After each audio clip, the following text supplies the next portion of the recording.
കണക്കിന് രൂപയുടെ കൊള്ളയെ സംബന്ധിച്ച ഞെട്ടിക്കുന്ന വിവരങ്ങളാണ് പുറത്തു വരുന്നത്.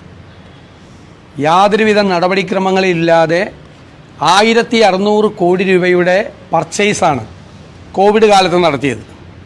ഇതിലെല്ലാം വ്യാപകമായ അഴിമതിയാണുള്ളത്. PP കിറ്റുമായി ബന്ധപ്പെട്ട് തന്നെ 3 ഇരട്ടി വില കൊടുത്തിട്ടാണ് PP കിറ്റ് വാങ്ങിച്ചിരിക്കുന്നത്. 550 രൂപ വിലയുള്ള PP കിറ്റ് 1600 രൂപയ്ക്കാണ് മേടിച്ചിരിക്കുന്നത്. ഗുണനിലവാരം കുറഞ്ഞ PP കിറ്റായിരുന്നു എന്നിട്ടും വാങ്ങിച്ചത്. 1 കോടി ഗ്ലൗസ് വാങ്ങിച്ചതിൽ അഴിമതി ഉണ്ടായിരുന്നു. മാത്രമല്ല, ഇതുമായി ബന്ധപ്പെട്ട വിവരങ്ങൾ പുറത്തു വരാതിരിക്കുന്നതിന് വേണ്ടി 3000-ലധികം കമ്പ്യൂട്ടർ ഫയലുകളും 500-ലധികം മറ്റു ഫയലുകളും നശിപ്പിക്കപ്പെട്ടിരിക്കുകയാണ്. ആരോഗ്യ വകുപ്പിൽ നിന്ന് 500 ഫയൽ കാണാനില്ല. രാഷ്ട്രീയ നേതൃത്വം ഈ അഴിമതിക്ക് കൂട്ടുനിൽക്കുകയാണ്. കാരണം രാഷ്ട്രീയ നേതൃത്വത്തിൻ്റെ അറിവോടുകൂടിയാണ് ഈ അഴിമതി നടന്നിട്ടുള്ളത്. കന്റോൺമെൻറ്റ് പോലീസ് ചോദിച്ചിട്ട് പോലും ഈ നഷ്ടപ്പെട്ട ഫയലുകളെക്കുറിച്ചുള്ള വിവരങ്ങൾ കൊടുക്കുന്നില്ല.